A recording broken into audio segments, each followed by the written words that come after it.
Saturday morning conversation. I'm your host today, DJ Iron Monkey, with man DJ Caveman out in Detroit. How you doing, my man? What up? We out here in Detroit. What up, though, Detroit? You know, I'm in the mobile studio right now, and AKA the rental car.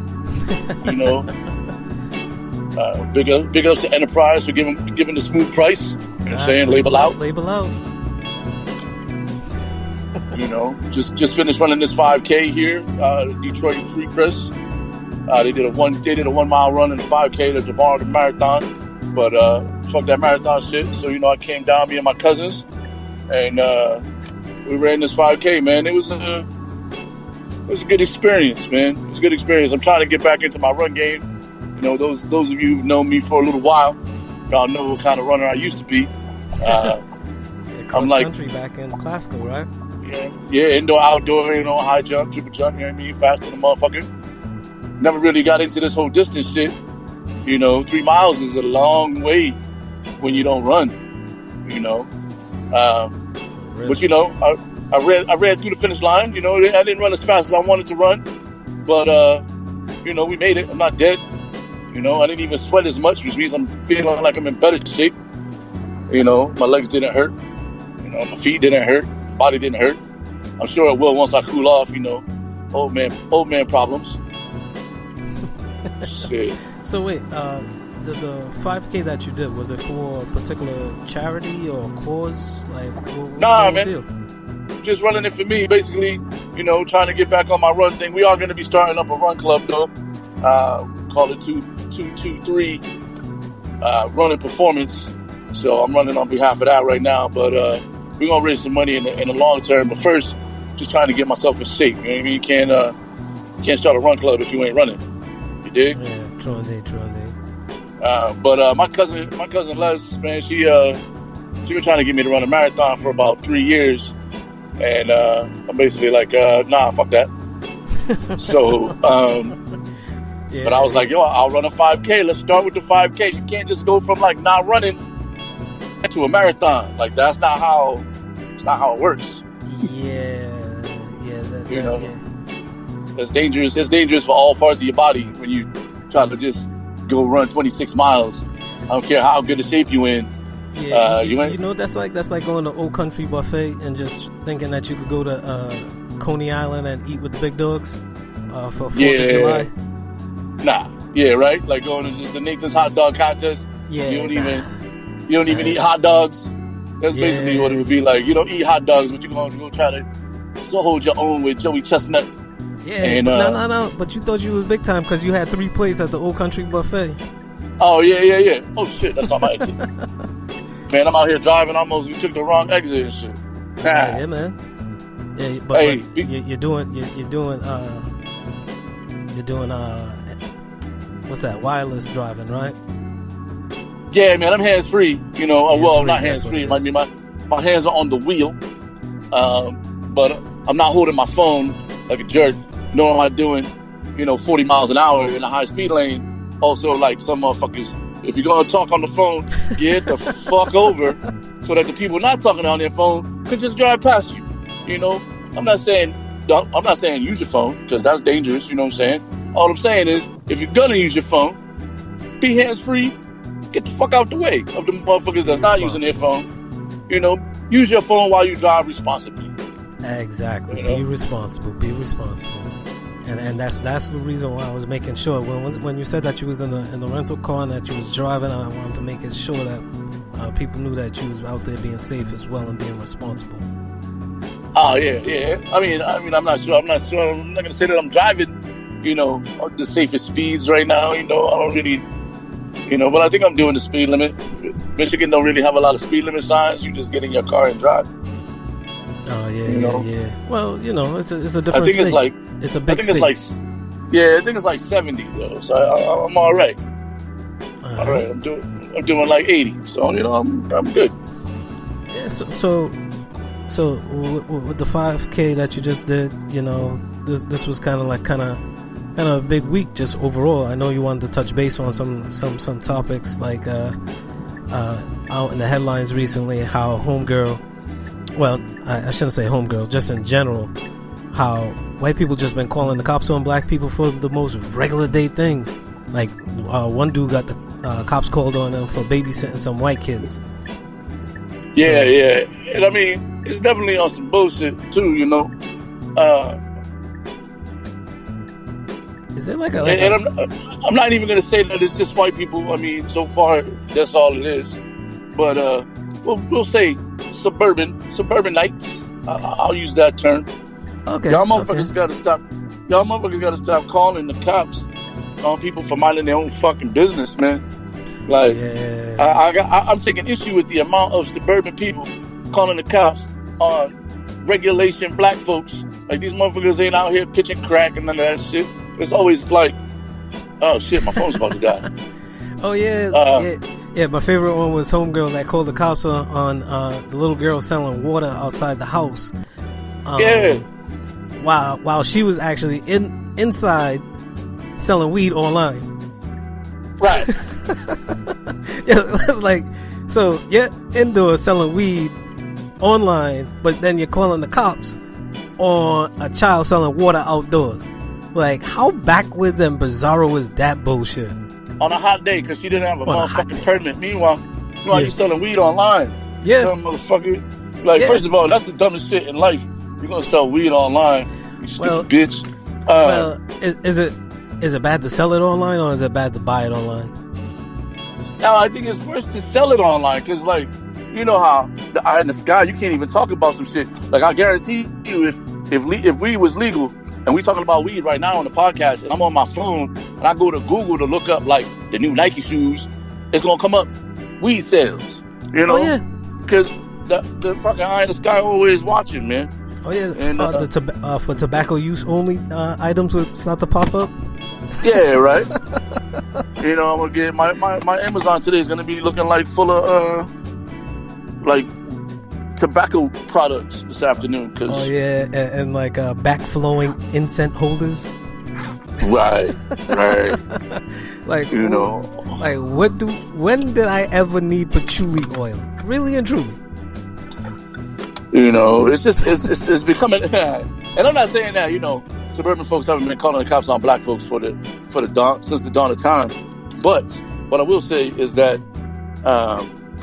they just seem to be getting caught now. They just seem to be, like it's way more out there, and that's just, you know, with the advent of technology, it seems to be the new wave. Excuse me. That's the gift and the curse of you know, technology everything nowadays. everything that motherfuckers used to be able to do on the low, you know, or on the Lilo and Stitch. You know what I'm saying? You can't do that shit no more because and you know what too? One thing that I was saying too, with the advent of the cell phones and everything, and talking sports, because I know that's another thing that you wanted to talk about is sports, especially October being a good time for sports, being that, you know, baseball, basketball, football, golf, hockey, all the sports basically are happening right about this time. But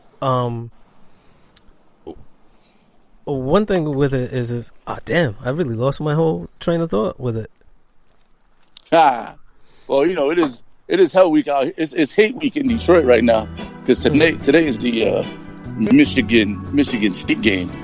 Go Blue.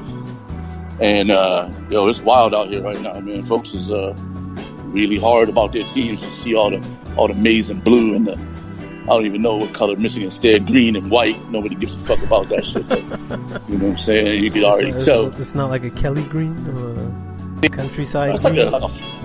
like a forest gay rock green. You know, I like it. It's like Nickelback green. But yeah, with the sports though, like I didn't really, and I'm not really a hater, so I would have to say congratulations to the Red Sox making it to the World Series, because, you know, they beat my Yankees and they beat the Astros and the reigning champions to go to the World Series. They didn't just beat the Astros, though. They fucking whooped their ass.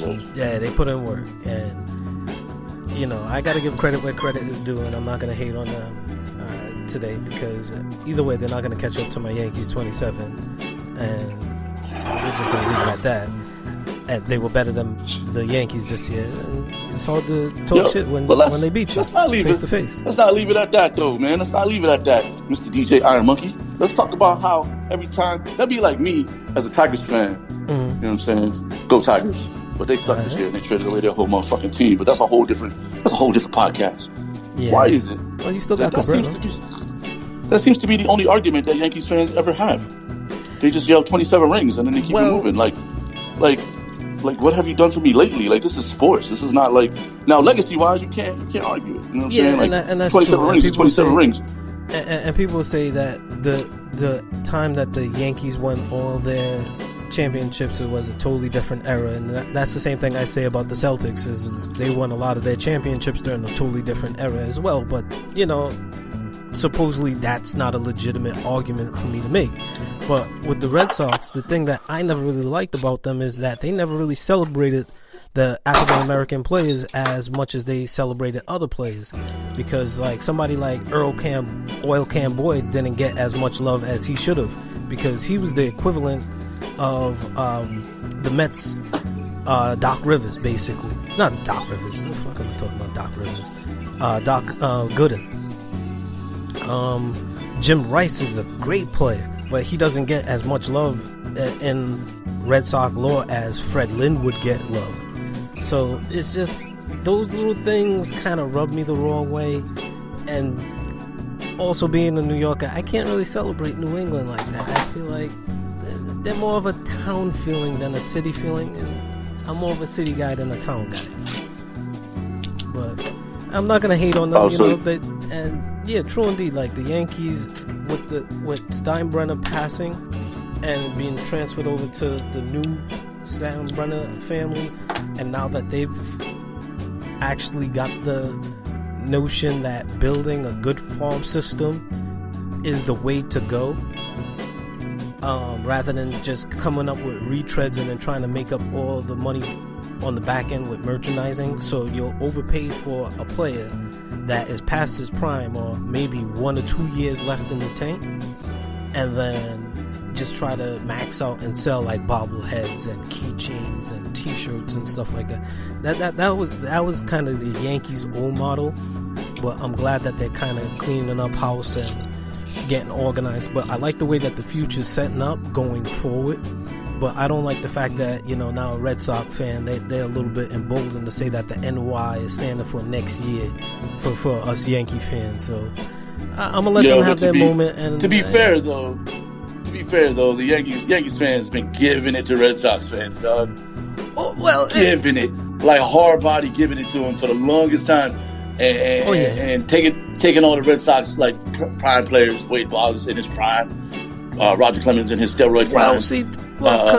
Because the thing was that the problem that I always saw too with the Red Sox is that they always was trying to nickel and dime their players, and then when the players weren't going for the okie doke and not going for the nickel and dime, what ended up happening was then the team would start bad mouthing the player and then saying that he's greedy, he's money hungry. But it's like, look, the difference was only $2 million. Like, you can make up the money on the back end. That's the model that the Yankees were showing.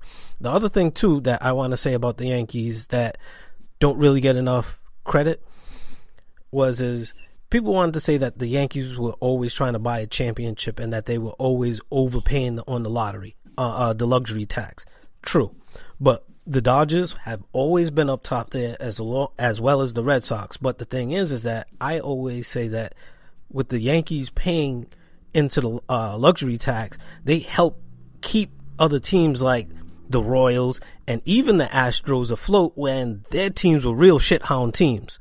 So it was, the way I say it is the Yankees was basically paying child support to keep them teams afloat, and now them teams are now starting to develop and now starting to mature and now starting to come off of child support and starting to win championships. So that's why I say, you know what, with the Astros, congratulations. To the Royals, congratulations. You finally came off of child support and start winning your championships from all the money us Yankees been paying y'all. So either way, I'll leave that one at that. Spoken like a true Yankees fan, but at least he didn't just yell 27 rings. Yeah, on the phone, because that would just be Yeah, no. That's an immature argument to make, and that's why I say that, you know, when I try to make the argument and talk sports, you know, I give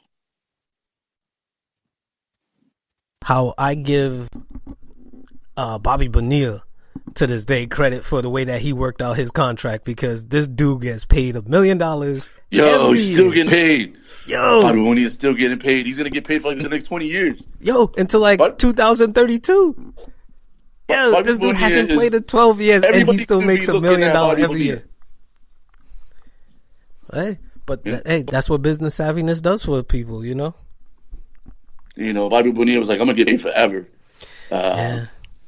Even when I'm not playing. He's going to die, and then his kids are going to get those checks. Yeah, and that's what you call the amazing Mets. I'm surprised that Bobby Bonilla isn't the reason why they stopped. Like, baseball still has guaranteed contracts. Like, A-Rod's still making $25 million this year, or whatever the fuck he's making, and he ain't played baseball. Like, he's on TV now. He's getting that TV money. Oh, yeah. Like, damn, A-Rod's, he's working the system, like, better than everybody. And he got J-Lo on his own. Right? So, say what you want about him. Hey, some people might say he's winning. Some people might say that, you know, he's juicing. Whatever it is, he got J-Lo on his own. So he went to the money in his bank. School of getting paid. Oh, yeah. This dude could buy his own little island off the coast of Florida if he wants. And have it proofed where no kind of hurricane would ever affect him. Like, he could buy his own bunkered island for the zombie apocalypse. Like, he's good. Like, you can hate him all you want. Like, he's good. But, nah, I don't even hate him. Hey, you know, it is what it is. Hey, if you got it, yeah, you got it. But yeah, well, that's baseball. You know, basketball season just started too. You know, shout out to my Knicks. You know, lost to the Nets. I don't like calling them Brooklyn because I'm from Brooklyn. I watched that Knicks game. Oh, you watched that Knicks game last night? I watched that Knicks game. Yeah, see, like I was watching some of the replay. I watched some of it. With the NBA League Pass. What you thought? It was Michigan versus Michigan last night, basically, with a sprinkle of Trey Burke. Yeah, right. So you had Trey Burke from Michigan. How did the Knicks get all the Michigan players? Yeah, like they just dropped all the Michigan players available. Yeah, well, see, this is not going to be a fair question to ask you because then I know you would have heavy bias on who has the better pros, Michigan players versus Michigan State. And I know, no, not really. I mean, you gotta, if you go down the list, right? So we start. All right. See, the easiest way to do it is go position by position, because if you go position by position, like who's the best point guard that came out of Michigan? Yeah, you see, I don't know. Yeah, they never really had like a 2-point guard. Like as far as from when I'd probably say like, you know, going back as far as I can go back. Don't say one of them little white boys. Yeah, but I mean, they never had like, I mean, maybe Tim Hardaway Jr. from the newer classes, but he's more like a 2 guard. Like Michigan never had like a straight like pure point. They always had like a 2 guard that bring the ball up, or like a big man. Like Jalen brought it up for the 5 a lot of times with Jimmy Jackson or Jimmy King. Jimmy King's not even in the league. Point forward. Yeah, they're like more like point forwards, you know. But if you're just talking about like, if you go back and you're talking about like the greatest, who's got the greatest players to come out of the state of Michigan, then you gotta give it. I don't even want to say it out loud. Well, just say Magic and just leave it at that. Yeah, Magic. Yeah, just Magic. You know, just you don't have to say the school. You could just say the player and just leave it at that. I'm gonna just say Magic, and then, Juwan Howard, the only one with a ring off the Fab Five, so technically that would make him.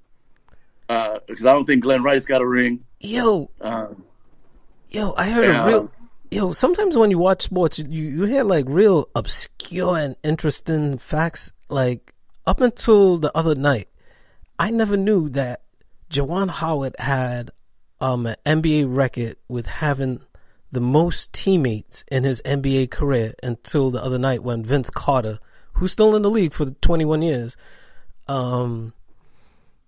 But until Vince Carter broke that record the other night, because like he has like 12 whole new teammates this year. So apparently, and he's down in Atlanta. But yeah, Juwan Howard had that record, which is very weird. It's just one of those obscure things. He played for like 35 seasons. Really? He played for a long time. He won his ring with LeBron. Yeah, well, at the end of the bench, he was a player coach. Like Juwan Howard's like just one of those type of dudes that like you didn't really know that he retired when he retired, like because he was just always behind the bench, always in street clothes, like Wayne Posey, like just always behind the bench, and you don't know if he's a coach, he's played development, like is he injured reserve, like what's the deal? Matter of fact, you know who's exactly like that right now? Kendrick Perkins. I'll tell you what. Kendrick Perkins is still in the league? I swear to Moses, like how Kendrick Perkins still in the league? Yo, I swear, during the playoffs last year, like he was, I saw one reporter reporting from the sideline, and I see Kendrick Perkins like really busting a heavy sweat in the background, taking shots and everything, warming up pregame. Like, yo, this dude, I thought he was a coach. Like, what's he doing? Like, how's coach sweating all hard like this? Like, what's he trying for, a 10-day contract? Like, what's the deal with him? Like, he's one of them type of players right now that you swear that he's paying to be on the bench to keep up a facade for like a car dealership that he got out in the suburbs somewhere, selling used Yugos or some shit like that. Like, I can't stand Kendrick Perkins. Huh? Yeah, he's definitely taking the league minimum. He's taking the league minimum. Oh yeah, the veterans minimum. You know, / coach, the player coach. Like, what's this guy? That's another thing too that I think we should talk about down the road, if not now, is NBA salary thieves. Like, some of the kings as salary thieves for me is like Mike Dunleavy. Like he's in the thing.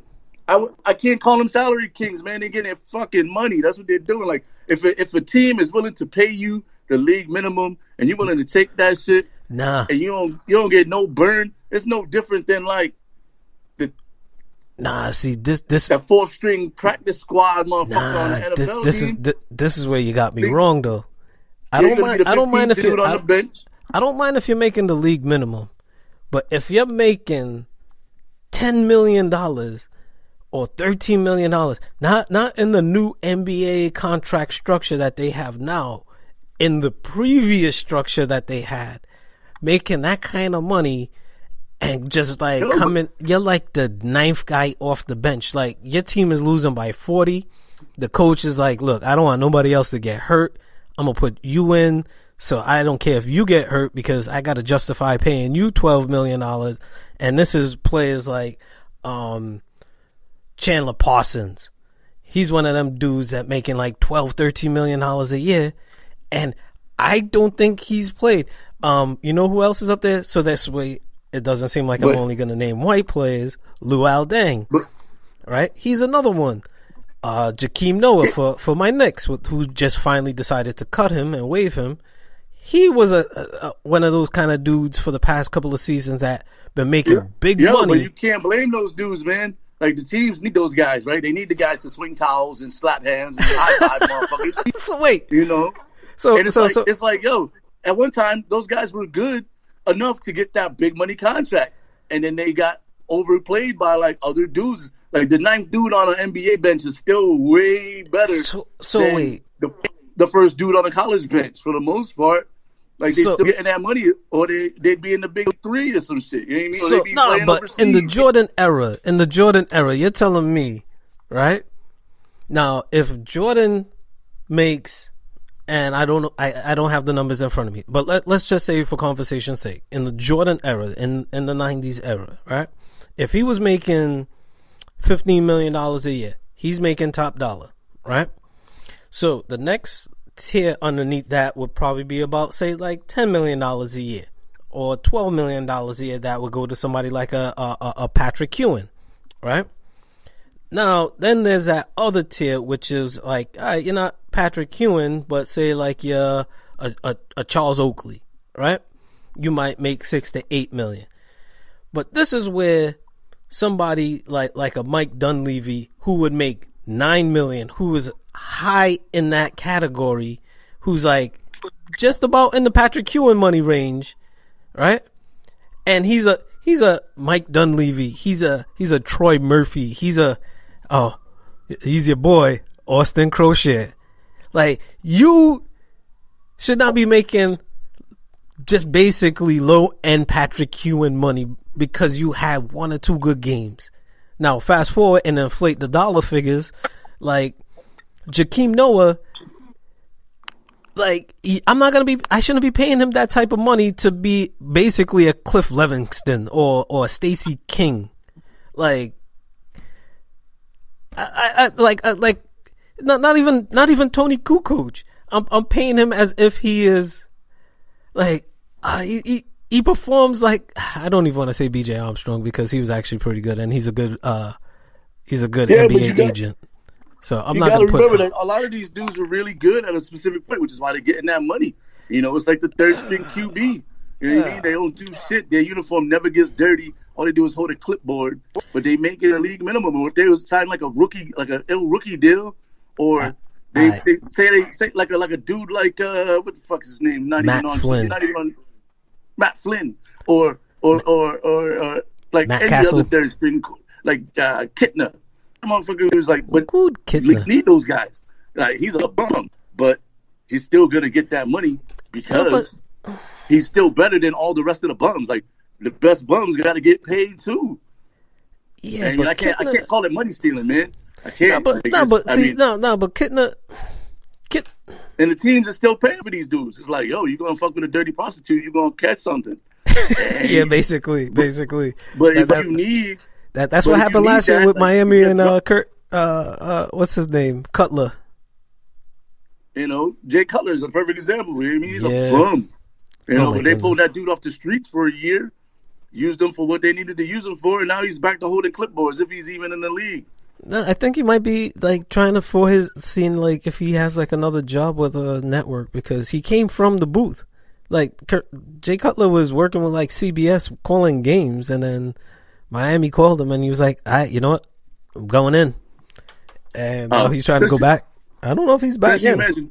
Since you mentioned going like dudes in the booth right now, I'm going to switch gears on this because like let me pull my soapbox out real quick. All right. Step up on this motherfucker and we're going to talk about the motherfucking Joe Buck. Like, boy. How the fuck does Joe Buck still have a job? Like he's one of those dudes like he's stealing money. Like, he's definitely stealing money because he's only on TV on the strength of his pops. Like, his dad was one of the best broadcasters around. And, like, Joe Buck, I'm not going to say he doesn't have sports knowledge. I'm just going to say he shouldn't be on, like, major broadcast television. He should be, like, on local TV. Like, fuck Joe Buck. And Chris Collinsworth is another motherfucker that I don't understand how he still has a fucking job. He's on Monday Night Football, dog. Like, yeah, I'm with you with the Chris Collinsworth. I'm in the get Chris Collinsworth out of my face. Like, yo, you know you suck at commentating when Michael Johnson broke the Olympic world record in the Atlanta Olympics. Yes. And he was like, Michael Johnson, what? How was your race? And he just snubbed him and just walked off. Like, yo, you should just retire right there, bro. Like, just retire. See, like, now I'm glad you brought that up because every time I talk about Chris Collinsworth, right, I bring up that there were two incidences in the Olympics when he got snubbed for asking a real dumb question, because the second time was when I think it was like a warm up heat or something like that. Like, it wasn't the finals, it was like a preliminary type thing. So like the top two go into the next round. So the guy came in second place. Cool. Like he looked like he kind of calmed down and didn't want to overstretch himself and just to get in the first because he already had second place secured. So he comes out, Chris Collinsworth is like, yeah, so in the race, how's it feel to come in second place? Guy just looked at him and was like, what? And just walked off on him. Like, who's the boxing dude that always be asking the shitty questions and shit? They got rid of him. I think he retired. I know who you're talking about. Did he finally fucking retire? He would be like, right here when you were getting punched in your face. Like, what was going through your mind? Larry Merchant. Like, don't get knocked out, nigga. That's what was going through my mind. Like, Larry Merchant. Larry Merchant. Oh my God, Larry Merchant. Like he's on that list. Oh yeah, like, just retire or get like. How come the networks are not firing these dudes? There's so many young guys that are like much better than Chris Collinsworth and Joe Buck, but somehow these dudes. And you see how you bring that up. Gigs. You see how you bring that up too. And I was gonna ask you about some TV shows, but now that you bring that up, a great show, and they actually talk about Joe Buck, and he's actually in a couple of episodes. That show on, I forgot what channel, but it's Brockmire. That show has a lot of funny moments, like as an announcer and a radio man. Huh? And the dude who plays him is Hank Azaria. Hank Azaria, from Simpsons fame. Oh yeah, you know, and one of the best shows on television. If you haven't watched Brockmire, watch Brockmire. Oh yeah, it's excellent. You know, they're canceling Luke Cage. Are they? No, I know that they was canceling Iron Fist, and Luke Cage was going to get a season 3. They canceled Iron Fist. They canceled Orange is the New Black, but fuck that. They never should have did these next seasons anyway. Yeah, so I'm okay with that. I watch it because my lady watches it, but I'm not really big into prison shows ever since I watched Penitentiary as a teenager. Iron Fist was whack as shit, so I'm cool with them canceling that shit. But Luke Cage sounds like a weird porno. I like Luke Cage. I don't know why they're canceling it. I mean, the second season was a little bit lackluster, but you know, it was different. A different character development. You know, but I like that show. I'm sad that they canceled that shit. Because there's a lot of worse shows that they should never cancel. But then I gotta remember too, like, yo, I might have really been the only person watching that shit. What, Luke Cage? No, I'm just saying, you know, like, you ever just find a show and you really like it, but then nobody you know is watching that shit. Oh yeah, you know, there's a ton of shows like that. Orphan Black was like that for me. It's a BBC show. They had like 6 seasons on the BBC, but like nobody else was watching it, and I was like, damn, I hope they don't cancel this shit because I might be the only person watching this show. Oh yeah, but they finally ended it. That's like me and a couple of shows like Dirk Gently was one of them. Mr. Robot. I feel like I'm a Mr. Robot man. I like Mr. Robot, but we might be the only motherfuckers that watch Mr. Robot. That's true. Because Legion. I feel like that's just about to get canceled too. You ever watch that show Legion on FX? Nah, I don't. I don't really watch. Like that's just. I don't watch Legion, but I hear it's good. It's one of my shows, man. Yeah, like Dirk Gently. I'm telling you, Dirk Gently is one of those weird shows, and I tend to watch a lot of weird shows. But you see how Jessica Jones was, how her show was more of a mind fuck. Like I don't like those kind of freaky shows like that. But like I find myself watching a lot of weird shows. But the one that I'm watching right now is on, but it's on CBS Access, so you have to kind of pay to get it. And either way, I have my way of getting it. But it's that show $1. It's a weird show, but it's a nice little drama. It's like that kind of drama on Netflix, 7 Seconds. You ever watch that one on Netflix? Okay. But it's a weird show. I know. But I like shows that have good writing and good character development, because that's the kind of thing that I try to work on offline here too. So, but yeah, I'm really watching Ozark right now. Ozark is my show. If you haven't watched Ozark, hell yeah, Jason Bateman. Very, very good show. I'm not really like one to spoil shows and movies and shit. So if you want to watch that shit, I'm recommending it. If you know me, you know I don't be recommending no whack ass shit. Well, you see, the thing about that show is that it's good character development, and it basically captures the elements around it without giving it away. Yeah, it's well written. I enjoy it. You know. Between that and all the music I'm listening to right now, you know what I'm saying? Like right now, I'm gonna go out there and say on the limb, and it's not even on the limb. I'm gonna just say this shit because I own mine. Black Thought had the best album. If you haven't listened to the Black Thought album, you should. Follow closely behind. Was that Pusha T album? Daytona. Kanye, yeah, Daytona. Mm-hmm. Followed by the Royce album, which was excellent. Matter of fact, you're from Detroit, right? So, My cousin brought up about the top 3 albums Obi Trice the other day. How's Obi Trice doing? I don't know. I haven't heard too much from him. You know what I mean? I'm from Detroit, but I don't have my ear. I don't get phone calls from the dude. I don't know if he had like local mixtapes or something like that. I don't know. Oh man, I don't know. I think he put something out maybe a summer and a half ago. But I'm not really trying to pull up the albums I'm listening to right now. Yeah, I've been on like a heavy neo soul kick recently, like Anderson .Paak and like Thundercat type stuff, like some I don't know. I don't want to say adult music, but like some of the rap that's on the radio now, and I don't want to sound like an old man because if you really want to, but you're about to, huh? You're about to sound like an old man, but go ahead. Nah, but like one thing I would say though is even back in my day, when I was growing up, when I was younger, we had songs like "Pickin' Boogers" by Biz Markie, "Treat Her Like a Prostitute." So like there was like a lot of songs that we had, especially, and you remember this too, and I know you remember this. Remember back in our middle school dances, how they always used to play Doodoo Brown, and they always used to play Put It in Your Mouth. For some weird reason, like no teacher ever found that weird that these songs are being played in like after school dances, even at like some of the other school dances that we used to go to too, like not really middle school, but high school dances. Like, who's the chaperones here? I never really saw anybody telling the DJ not to play those songs. But yeah, right. But like nowadays, it's like the type of music that they play is basically strip club music. It was, and what I said online the other day is that the style of music now is basically stepchildren, maybe not stepchildren, but children of Missy Elliott and Timbaland, where you have a hot beat, lyrics don't really matter, and as long as it makes you dance and shake your butt, either in the club or in the gym, you're good to go.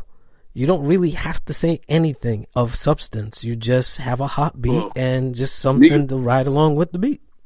And you're Migos proved that shit. And this dude Quavo got a record out called Quavo Huncho. And yeah, it is what it is. It's like 20 tracks on the record. That's a new thing too. 20 tracks on the record. Maybe like 4 of them are good. Like, I don't understand why dudes is like, they're putting like every song they do on their record. Like, you can't be putting this bullshit fluffer on your record. No. And I'm not a huge fan of Quavo, like, as far as like musically, but he got a good hop, man. Like, I gotta give him that credit. Like, I like his hop. You know what I'm saying? Like, his stuff is very playable, but I'm not really a fan of his rhyme style. Actually, that's a lie. I am a fan of the rhyme style. I'm not a fan of the shit that he says is absolute trash. But with that said, he got a couple bangers on that album. It's just too many songs, like 11, 12 songs, 15 songs max. Maybe some skits. But like these dudes is doing like 25, like 2.5 minute songs. Like everybody's doing like 8 bar verses, and that shit is not good. T.I.'s album also. T.I. just dropped a new album. That shit is garbage. And I like T.I. But I couldn't fuck with it too hard. Like, there's a couple tracks on there. But overall, like, I don't know. He fucking threw up a donut on this one.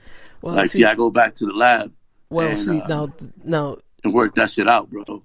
See, now, like I said, with the whole Missy Elliott Timbaland type thing is that it's a hot beat.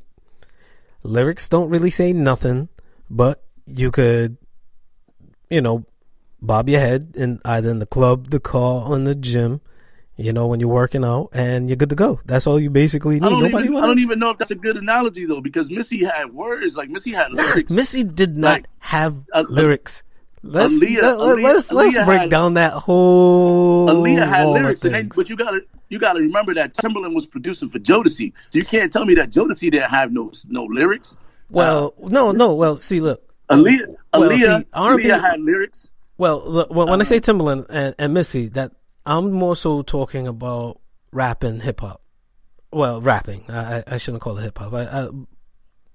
I'm referring to them in that sense in the rap world. Because Missy rapping, she really had no lyrics whatsoever, to be quite honest. Like, I don't know, I'm man. not even gonna start pulling out the sheet and start reading it, because me personally, I'm not gonna feel good about myself when I step away from it all. So I don't know, man. I'm a Missy Elliott fan. I'm not saying she's saying no profound shit. You know what I mean? I'm not hating on her. I'm just saying that lyrically she's not. I'm just saying I'm not hating. I'm just saying lyrically she's not really the one. She's not the strongest, but she's not Migos. I wouldn't put her on the same plane with Migos. No, but you see, but I'm saying is that all of those new age rappers are her children. They're spawns of her style, basically. So you see what I'm saying? It's like with Migos, is like they're really not saying anything. Number one, number two, the beat is hot. But the other thing that you touched base on, and the other thing that kind of Pusha T brought up the other day, is that a lot of artists, what they're doing is that they're flooding the market so that way they can help out their streaming numbers. So if they put out 25 songs and with baseball averages, and basically what they're doing is if they get out of 25, they could probably get about 6 hits or 6 plays. You know, that average looks basically kind of good, opposed to Pusha T, who only basically had 7 songs, and put the pressure on him to have a higher percentage of songs being hot songs. You see? Because with 7 songs, you can't have only 2 songs that are good out of 7 songs. But on a album that you have 30 songs and you have 6 songs that are good, people are like, well, you know, I could rock with these 7 songs. The other songs, you know, I could just leave alone. But you see, the percentage wise, and that's one thing that Pusha T's been noticing, is that a lot of people are doing that is basically trying to float and bloat basically their numbers, their streaming numbers. So it's a little tactic that a lot of people been utilizing recently. See, even with the whole Drake album having 25 tracks, Lil Wayne having Drake's album tracks. Oh my god, the Lil Wayne album was so garbage. But there's about 4 songs you can rock with, right? I don't want to. Nah, not even. I don't want to get, and I don't want to. You know, I didn't even listen to it, to be honest. The Wayne Hive is probably gonna come after me for this one. You know what I'm saying? And I like Wayne. Like, I'm a fan. Is he Wayne. top 10? Top 15? But I'll give him top 10. Nah, not top 10. He's not in my top 10. Oh, okay. All right. We'll talk about that later then. But I like Wayne. You know what I'm saying? Like, when Wayne got a new project coming out, I'm like, yeah, all right, I'm gonna go give this a listen. You know, when some motherfuckers, they get a project out, you're like, man, this dude got a project out. Maybe if I'm like bored one day, I'll listen to that shit. But I was like, oh shit, all right, Carter 5. All right, we've been waiting for this one. Like, because the first 2 or 3 Carter albums was like, they was good. Carter 4, yeah.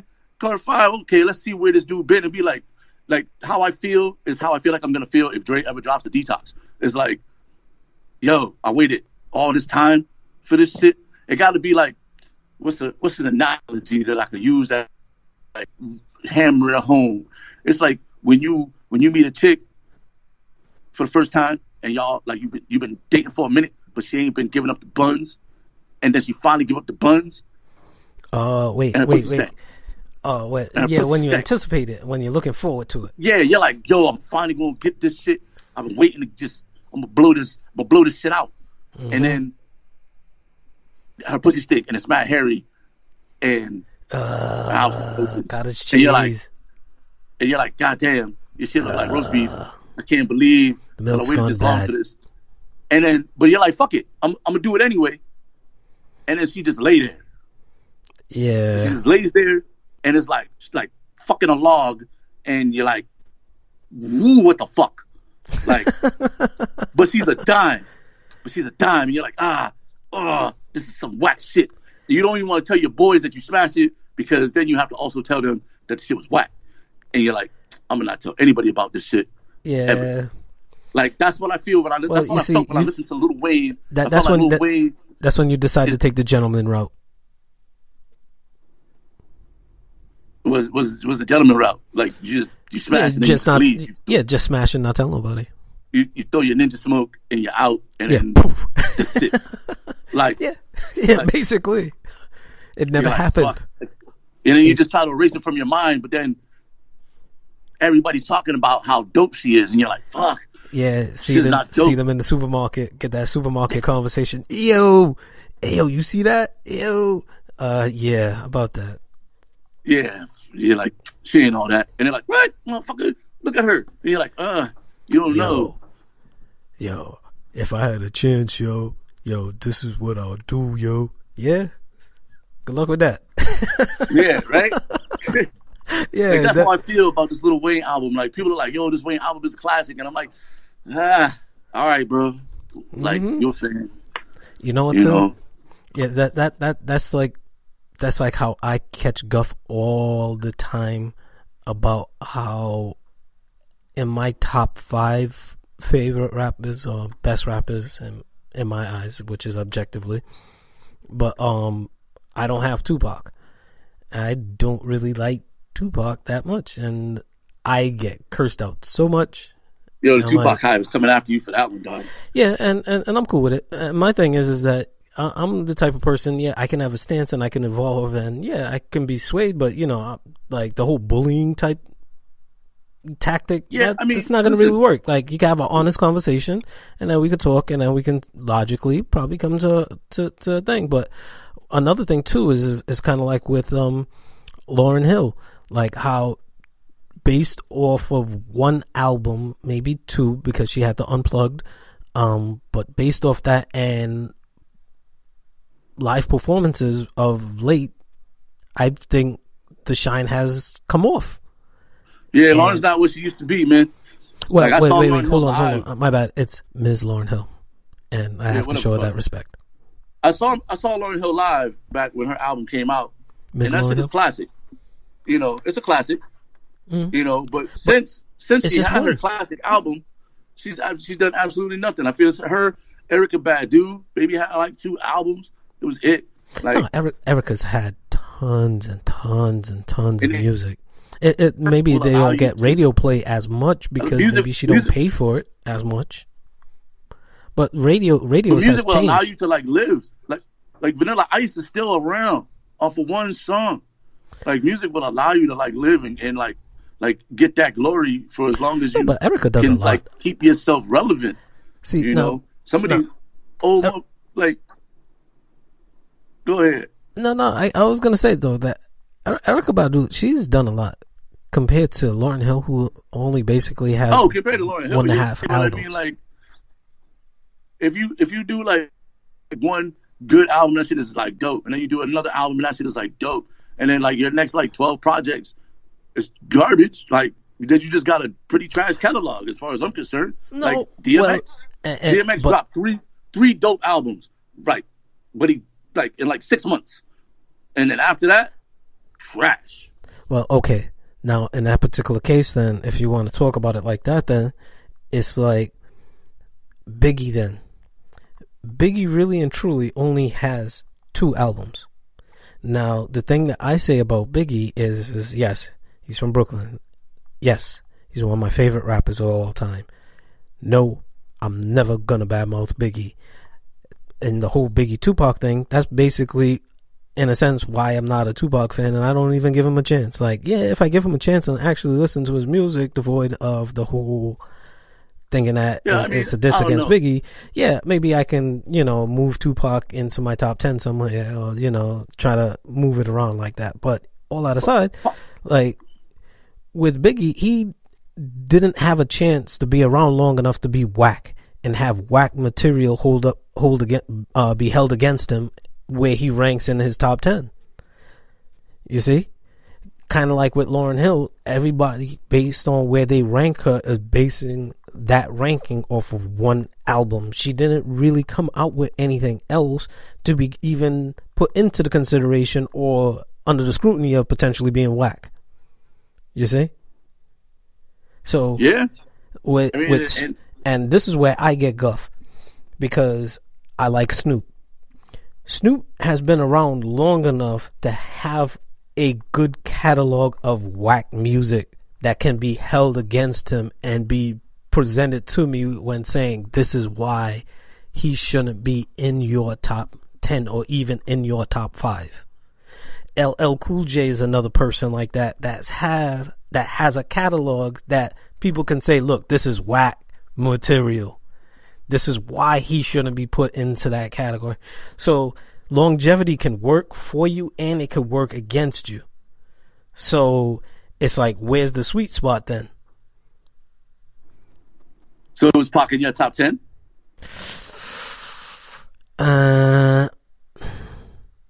Maybe not. Wow. And He's again, not even in your top 10?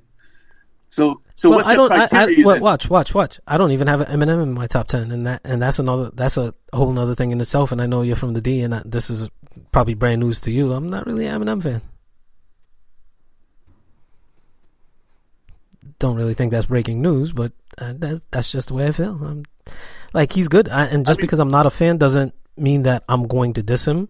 Doesn't mean that I'm going to say that he doesn't have talent. I'm not going to say that he's shit. It's just not my cup of tea. Top 10 is top. I mean, and then I think the question is like, what's your criteria for a top 10? And then because that's where the conversation should go. If it includes lyricism and record sales, then he got to be in your top 10. Yeah, I would have to. I would have to recognize him as a top 10. As much as I don't want to put him there, I would have to recognize it. But because when I think about my top 10, I think about like lyrics first. Yes. And then I think about like impact on the game. Okay. And then I think about record sales. How did they change record sales? And then I think about like, a lot of people like to bring up record sales. Because record sales are important. You know what I mean? Really? Like just because you're a dope MC, if you don't sell no records, you can't be in the list. You can't be on the list if you don't sell no records. I don't give a fuck how dope you are. So I'm gonna say it like this. For example, I'm gonna give you the perfect example.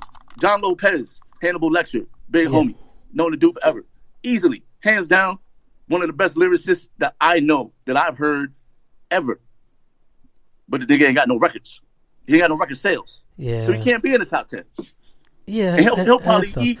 But all right, he's probably better than a lot of motherfuckers with record deals. But he don't got no record sold, so I can't put him in my top 10. I will give you a better. Just talking about lyricists. I will give you a better example. Before I put Eminem, I would pick Jadakiss and I'll pick Sean Price over Eminem. Now you see, the thing that hurts me in that argument is record sales, because based on record sales, Eminem is blown both of them combined 10 times over in record sales. Right? But I mean, I fucks with Jada. Jada's in my top 5. So yeah. So but I would have him over. I would have Eminem. I would have Sean Price before I have Eminem. But again, like with record sales, and even though you do have to take other things into account, but with record sales, I would say that MC Hammer and Vanilla Ice are better rappers or MCs than, say, KRS-One and Rakim, based off of record sales. So you see how that kind of argument can be used to throw things off a little bit? No, not at all. Because you have to give each piece has to have a weight. You know what I mean? That's why you gotta have like if you're just saying lyricists, if you're just talking lyrics, then there's a lot of dudes that ain't making a list, regardless of their record sales. And you see, you know what I mean? And this like, is the thing for me. Lyrics wise, Nelly's not making a list lyrics wise, but Nelly got wild records sold. But he's not a top 10 lyricist. No. Luda's better than Nelly. I put Luda in my top 10 before I put Nelly there. Oh yeah, by far. See, my list is a little controversial because, again, like I said, as like a little preview, like I don't really have Eminem and Tupac in my top 10. So what's the criteria for your top 10? And you see, and that's the thing. I have lyrics. I have rhyme pattern and rhyme flow. I have subject matter. And I have cultural impact. Now, when I say cultural impact, I would say it's more like how people basically, if not took their style, took their blueprint, because that's where LL comes into play. LL doesn't get credit for setting the blueprint for rappers to not just rap to the Jeeps and the club and to men. He was rapping to women as well, and tapped into that audience where he fathered a lot of styles to this day. When you look at people like Drake, when you look at people like, to a lesser degree, Wale, because I don't really want to put Jay-Z in that sense, because he's not a sing-song kind of rapper, but Ja Rule, 50 Cent, a lot of them took, especially 50 Cent, where they took working out and having a masculine, like a real muscular body, where back in the day, people were the fat boys, they were Heavy D, like they were like, even Big Daddy Kane, he wasn't really showing off his body until like he got hanging out with Madonna and shit like that. But either way, LL has that kind of cultural impact and that ripple effect that people don't really want to recognize, because he has that file of whack music that can be held against him. So it's like putting him in my top 10 is kind of controversial to a lot of people, because also with his cultural impact is, look what he did with Def Jam as an artist. Like, even though they did have Run DMC and they had Beastie Boys and other artists, like, he held his corner down. So I can make an argument for like LL in my top 10 before I put Eminem. But like, Eminem is at that like 11th spot, wiggling in, because number one, I don't like his rhyme flow. Sound like a leprechaun jumping around. Me personally, that's not really my style. The wee wee wee wee wee, like, it sounds like a leprechaun. That's how he first came out. Number two, the subject matter, talking about pills, baby mama, killing her, all this kind of stuff. I wasn't really trying to hear any of that. Like, I wasn't trying to associate myself with that. Like, even though during that time I was with more like Boot Camp Click and Black Moon and shit like that, and Wu-Tang, but that's me. Cultural impact, yes, I can see him, but even before there was Eminem, they were kind of test dummies with like white rappers, like with Milk Bone, and even before him, the white guy from what's that, the Kid and Play movie, Jamal, and Young Black Teenagers, which were just white guys, which was kind of weird. They would call Young Black Teenagers. But then there was also like Third Base, Vanilla Ice. So they were kind of like other little test dummies to try to get the white rapper into the market, and having Dr. Dre co-sign and put a stamp on it and be the weight behind his production and his growth. I can see how that worked out, and everybody sees how that worked out. So that's why he's like on the outside. He's on the cusp. He's an honorable mention for me. All right. So who's your top 10 then? Tell the world your top 10. I don't know if I have it in any particular order. I don't gotta be in order. All right, but I have KRS One. I have Rakim. Again, no particular order. I have Nas. I have Big Daddy Kane. I have LL. Again, I get guff for it because I have Snoop. Let me count. How many is that? 1, 2, 3, 4, 5, 6. All right.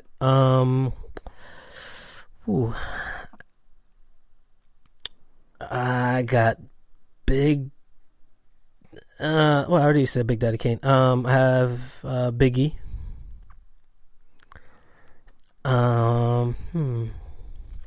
Three more. Oh yeah, well, looking at this, yeah, Eminem might actually make the list, because I'm not gonna put Biz Markie. Oh yeah, I forgot Jadakiss.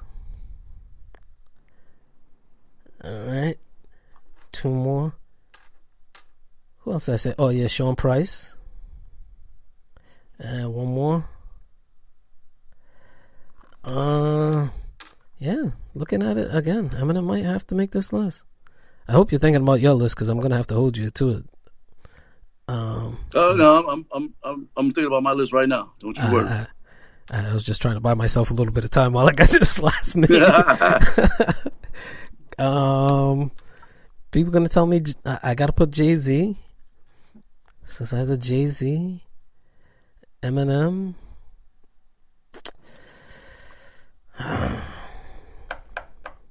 Shoot, I'm mad I'm stuck. Here we go. Cool G Rap. Cool G Rap. That's a good list. Now the reason why I had a hard time putting Biggie and Jay-Z and Big Daddy Kane is because number one, Big Daddy Kane for me is the father of the Brooklyn style. Right? He's the father of having actual lyrics, battle lyrics, fresh beat, fresh production, but then also fashion and the Brooklyn swagger. And that's exactly that's exactly what Biggie's about with the storytelling. That's how Biggie kind of makes it, because I had a choice, either Biggie or Jay-Z with the storytelling, because both of them are sons of basically Big Daddy Kane's cultural impact. Cool G Rap and Nas kind of overlaps in a sense, but Cool G Rap is the East Coast kind of gangster rapper. He was like one of the first ones with the East Coast gangster rap before it went out to the West with Snoop. And Snoop, out of all the West Coast gangster rappers I could pick, I would go with him. You know, even though there's King T, there's the guy from the Alcoholics, but then if you bring in cultural impact, it's going to be kind of hard to recognize Snoop's cultural impact. Rakim, KRS-One, they are who they are. No need to really get too deep into their legendary fame and their talents and skills. LL I already talked about, and then Sean Price, just because he was just nasty. He was just that dude. So that's my top 10. So I'll write it down so that way I can keep track of it for you, seeing that you're still on the road there. So who you have in your top 10? No particular order. In no particular order. Hold on, I'm almost done. All right, so we're gonna go my top 10 in no particular order. We're gonna go Nas. All right. You know, we're gonna go Jay-Z. All right. We're gonna have Redman. Oh yeah, I forgot about Redman. Yeah. We're gonna have M. All right. We're gonna have Big. Okay. We're gonna have Royce. 5'9". Okay. Good choice. We're gonna have Jada. Okay. Seeing that the old school's getting squeezed out so far. We're gonna have Meth. Oh, really? Wow. I like Method Man is one of my favorites. We're gonna have E40. Wow. Ooh, gonna, 1, 2, 3, 4, 5, 6, and 7, 8, 9. One more. And then rounding out the top 10 is my man Busta Rhymes. Nice. That's my top 10. Nice. You know, and you know, I heard your comment. You know what I'm saying? There's not a lot of old school cats on there, but this is for a reason. I did not listen to a lot of old school rap coming up. No, hippity hop. No. Nah, I didn't. I mean, like I grew up in like Hank. a really like. Nah, none of those dudes. Like my first my first like, you know, I got a Walkman for Christmas. You know what I'm saying? We'll date myself. I got a Walkman. And one of the first tapes I ever bought. And I'm a Pac fan. Pac would be probably like 11 for me. You know, I'm not a huge Pac fan, but I appreciate his music on a level just because. Damn, I didn't even put Ice Cube on the list. So Ice Cube would be 11 if I had 11. But Ice Cube was like the first little tape that I had. I had an Ice Cube tape. I had the Chronic tape, and I had that Pac, that first tape with I Get Around on it and all those other tracks. But these are the dudes that, like, when I listen to them, it makes me think I'm a rapper. like, you know, when you go see like you go see like a movie, like a car theft movie, like Gone in 60 Seconds, and then you come out, or Fast and the Furious, and you come out and you feel like a bank robber or like a wheelman and shit, and you start driving movie home now. All mad of a sudden, you reckless. could break boards with everything.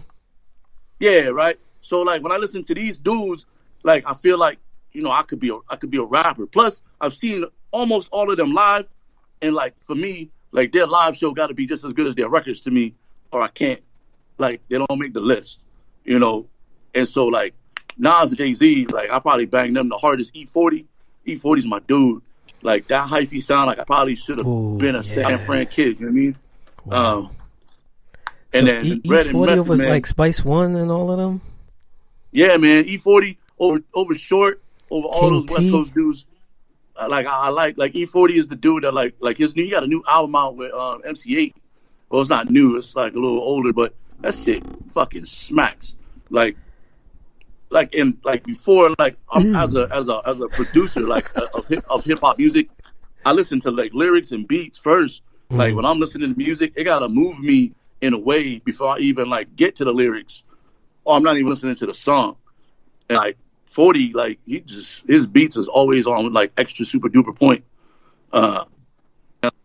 You know, and Busta's that dude, man. Like even Fat Busta. You know what I mean? Like Busta's. You know, and I left some dudes off the list that I really enjoyed too, man. Like honorable mention type cats like Ice Cube and Twister. I fucks with Twister pretty hard body. You know what I mean? Like he gets mad play in my Midwest folder on my iPhone. You know, and then there's like there's dudes that I like that they're not, but they just like they're not top tier guys, but like I like them. You know, like J. Cole. I like J. Cole. I saw J. Cole live like last year. Yeah, man, dude was on a dope show. Yeah, that's why I brought him up. I know you went to him last year. Dude was on a dope show. You know what I mean? Like I fucks with Lando Carlisian, aka Donald Glover. Wait, hold on. Let me ask you. AKA Childish Gambino. Is he a rapper?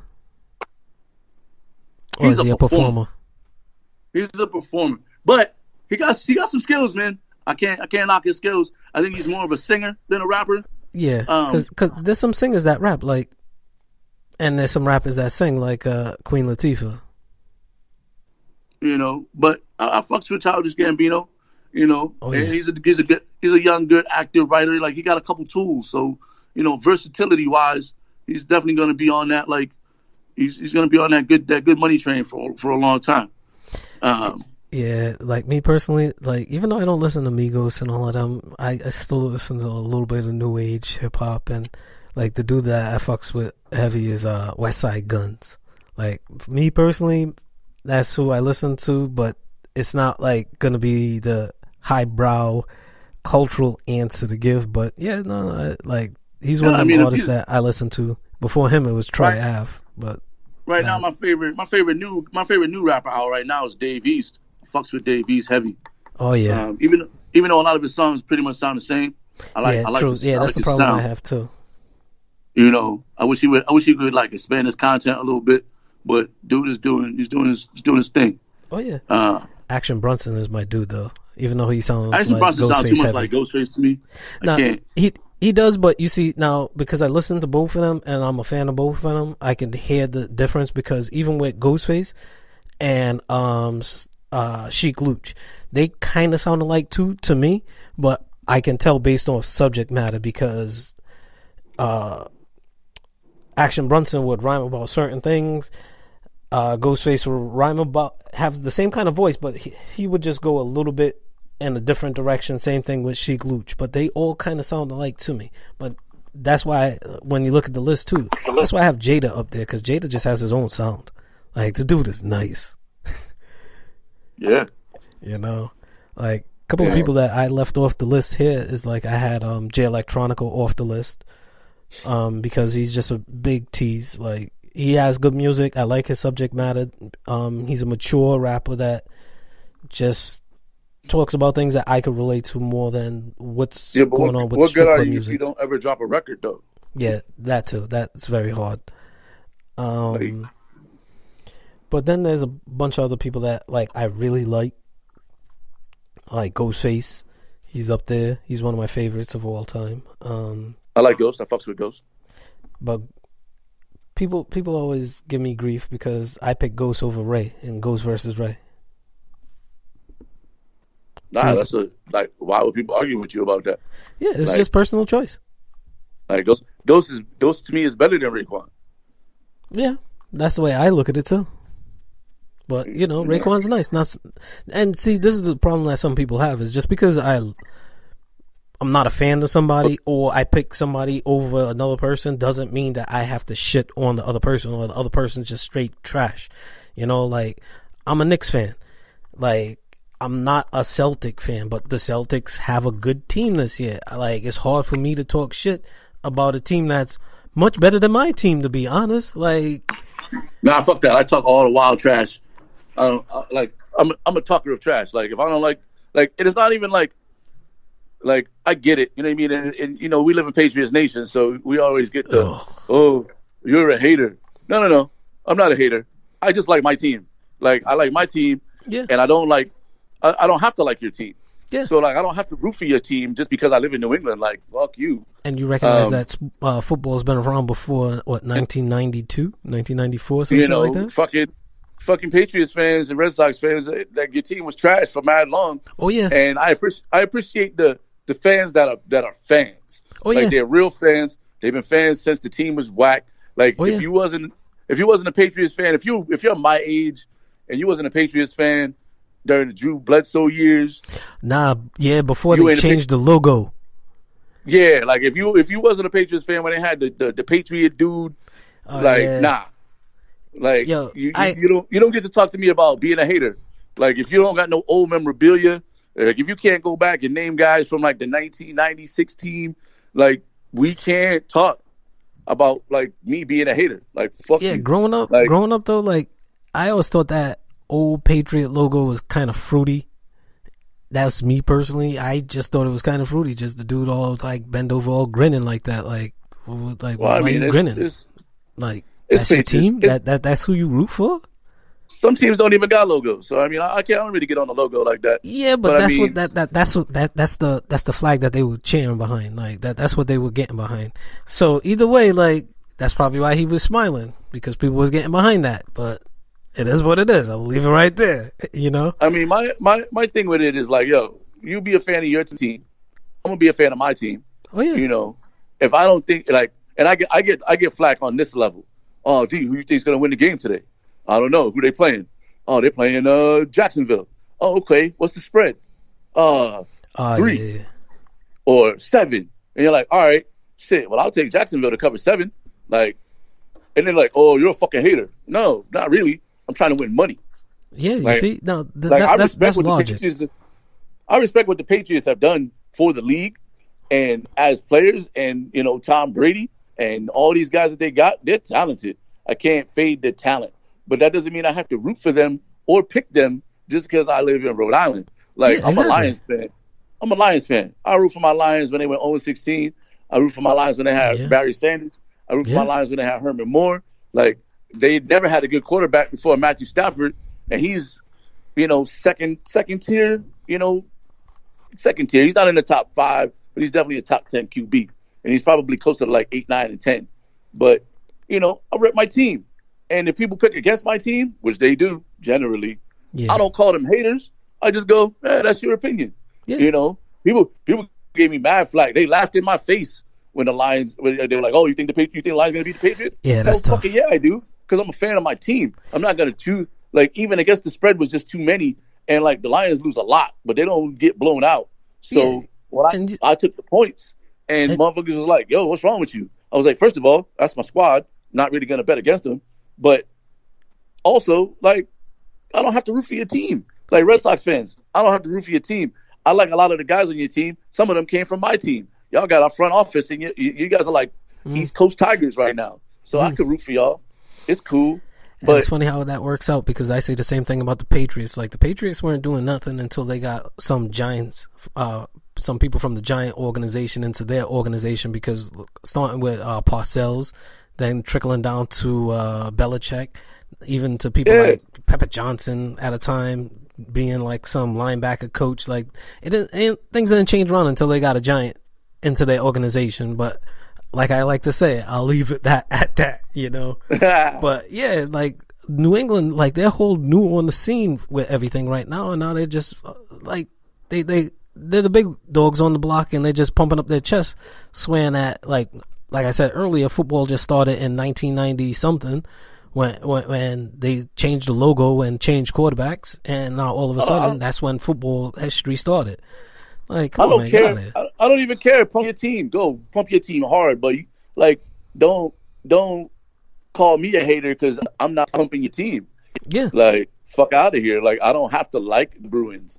Like I'm a Detroit kid. I like my Detroit teams. Now, will I be the first one to be like, damn, the Celtics are good this year? Absolutely. Do I think the Celtics are going to win the East? Absolutely. When the Celtics go to Little Caesars Arena or the Pistons come to the Garden or the Garden, depending on where you're from, I'm not rooting for the fucking Celtics. No. Like, fuck out of here. Like, just because, like, and it's I mean, we can touch more on it as the year goes on because I'm sure we're going to talk about this shit all the time. But, like, yo, just because I live in the town don't mean I got to like the teams. I mean, it makes sense sometimes.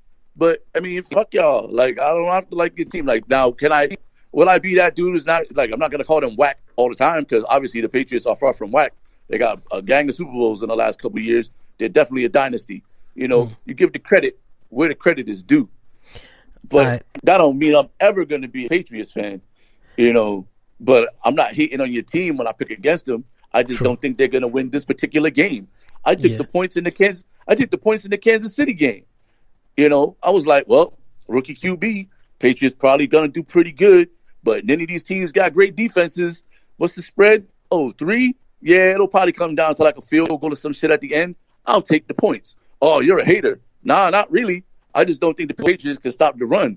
You're a hater. All right, let's watch the game. And they lost. KC lost, but they covered. You know what I mean? It's like, come on, man. Like, it's one thing to just, and I'll own my hate. I always own my hate. LeBron James. Oh yeah. That was from Jump Street, and I was witness to that. You know, even before the draft. You know, I don't like that dude. I don't like his vibe. I don't like too many things about LeBron. But I can't not say that LeBron is probably the most athletic specimen in the NBA besides like Shaq? The dude on the Pelicans. Oh, Anthony Davis. Oh yeah. Anthony Davis. Ooh, Anthony Davis is like an anomaly. But like right what's that? Now he's the most dominating player in the NBA. He's the most dominating player in the NBA. Like there's not a dude that can match up with him that he can't like score on if he wants to. But I also don't think like right now he's the best player. But fuck LeBron. You know what I mean? Fuck LeBron. Like Shaq's another dude.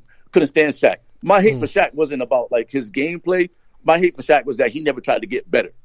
Like I hated Shaq because I was like, yo, all Shaq needs is like a Patrick Ewing style jump shot, or he don't like, need no hooks. You remember that song? Like a Tim Duncan, something. if he could pull dudes out 15 feet from the basket and like he's a threat out there and destroy them on the box. Like fuck shooting a free throw, but he didn't even try to work on his jumper.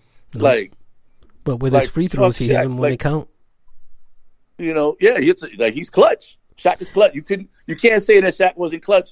Even he'll go like 0 for 8. But if the game's on the line, he's gonna go 4 for 4 down the stretch. I hit them when they count. You know, so you know you got to be like objective as a sports fan. You know, you always root for your team. You know, you try not to say bad things about other teams. I try to purely hate on teams. You know, I more so hate on individual players than teams. Like really. But also, like, you know, I'm a Detroit kid, so fuck you. I'm never going to be a Celtics fan. Fuck the Celtics. Never going to be a Cleveland Cavaliers fan because fuck LeBron. You know what I mean? Like, these are the Bulls, teams that beat up on my squad. Like, I don't have to like them, you know? But that's not hate. That's just...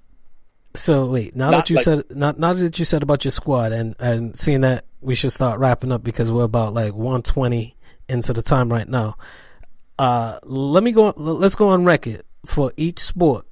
like who's your squad and who you rooting for. So that way, as the season goes on, we'll periodically, you could check in on me, I'll check in on you, and then either way, when we're talking sports. Oh man, my squads don't never change, man. All right, so wait, so baseball, your Tigers. Baseball is the Tigers, man. If I got if I get a secondary team, I fucks with the Astros a little bit more than I fuck with any other team. Right. But they got a lot of, because I always kind of liked the Astros back in the Nolan Ryan days. Yeah, you was a Greg Biggio fan too back in the day, and a Bagwell fan too, Jeff Bagwell. Bagwell, I fuck with those dudes. The Killer Bees. Football, I fuck with my Lions. You know what I mean? And then, I can't never, even though the Bills are fucking trash. But I've been a Bills fan since 4 Super Bowls. I remember that back in Bishop. Thomas days. Cornelius Bennett and all them dudes. Andre Reed. Bennett. I fuck with those dudes. Like, I'm a Bills fan. I want to see the Bills be good again. But, it is what it is. But I root for them, you know what I mean? Like, all right, so basketball. Who you got basketball? Like NBA?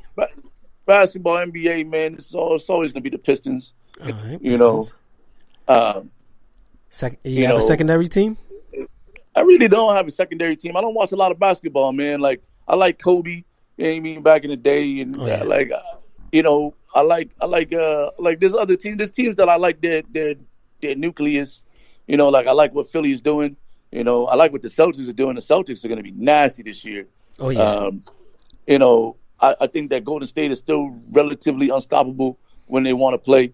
Even though they only won by 1 last night. I watched that game. That game was amazing. That game was amazing, boy. Ooh. So I feel like basketball is weird for me. Like I pretty much just root for my team. All right, wait. So hockey. I don't watch too much hockey, but I only fuck with the Red Wings. If the Red Wings ain't on, I'm not watching it. All right, so you're just straight Michigan. I'm just straight Detroit with my teams, man. I don't really like I said, I don't watch a lot of hockey. I like the Penguins. I fucks with the Penguins. All right. Like hockey is really just about the Red Wings for me, man. When I'm listening or watching, And my college shit is. Oh, what was you gonna say? Your college? My college shit is just all University of Michigan, man. If I'm not rooting for the University of Michigan, I'm kind of fucking with Bama football wise. Really? Okay. Yeah, I like Bama, man. They're like NFL B. I like football for me in college is tough because there's no real football college powerhouses in New York. So there's like a million college teams, man. Plus 2, there's like a million of them. So well, like I fucks with Texas and Florida. Those are like if I'm playing. Well, I haven't played in a long time, but like the video games, like the Gators. Florida Gators, Florida Gators and Texas. Yeah, I was a fan of Tebow back in college, but when he came to the NFL, I was not a fan at all. Yeah, I was not a fan at all. So he just didn't translate for me. But, and then for basketball, I could go with any number of schools in New York because, for me, when it comes to college basketball, which I have not watched in 12 years solid, at least. Because I was big into the Big East and my team was Georgetown, out of the Big East. That they were my shit. And then I used to root for Michigan because that was your shit. So it's you know what? If I have a secondary team, fuck it. If my boy wins, hey shit, we can celebrate together. Football wise though, NFL, I got my New York Giants, which stinks, but we'll see about that in the division this year. And then Pittsburgh Steelers in the AFC side of things. You've been a Steelers fan for a long time, bro. Oh, yeah. Smash mouth football. Heavy defense, run the football, and, just try to control the ball. But it's heavy, heavy defense. I was always into that. Basketball is just my Knicks. See how we do. And other than that, I just like seeing good teams play. Even though I don't like to say it, the Celtics do look good. Watching the game last night, Utah looks good. Portland, I'm not too sure about Portland, even though the big story this year is going to be about LA and see what they do, because basically Golden State is going to be who they are.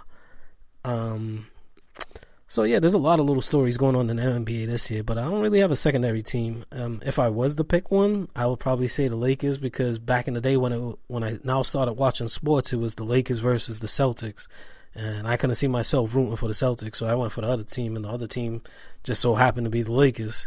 I like Magic Johnson as a point guard because that was the position I used to play, so I used to watch his game and just see like how to run the point and how to be that type of guy. Even though I'm not even half his height, but all that aside. Baseball is just New York. New York Yankees, New York Mets. First it was the Mets because when I first started watching sports, Mets were the shit. With Doc Gooden, Ron Darling, Frank Viola, Sid Fernandez. Oh, yeah. NBA, man. I was a big Kings fan back in the day when they had C. Webb and all them dudes. Oh, yeah? I felt, the Kings, man. Like did Vladi and C. Webb and Bobby White Jackson. Chocolate and Pedro Stojakovic and Hito Turkoglu and all them dudes, man. Like Wait, who was on that team? Mike Bibby. Peja was Peja Stojakovic on it? Yeah. Yeah. Wow. Nah, definitely Shrimp wasn't on that team. Nah, he was on the Pacers, man. Yeah. He was on the Pacers. We're gonna end on that note, man. I'm about to go watch this Michigan State game right now. It's being delayed due to weather. I'm looking out my window and it's sunnier than a motherfucker out here, so I don't know what kind of weather they're getting. Maybe some thunderstorms or something. But I'm watching this Wisconsin game in the background, and it's snowing in Wisconsin right now. So I feel like we're gonna get some snow on the East Coast relatively soon. That's another Saturday morning conversation with your man Caveman calling in remote from the D. Yes, and your man DJ I Monkey holding it down here in the basement studio. Heavy wood grain. Wood grain. Yeah, man. So that being said, I'm gonna bring up a little instrumental here, let the beat breathe a little bit as we keep it moving. Hey, dude, man, enjoy your Saturday out there, man. We'll be back next week. Holla. All right.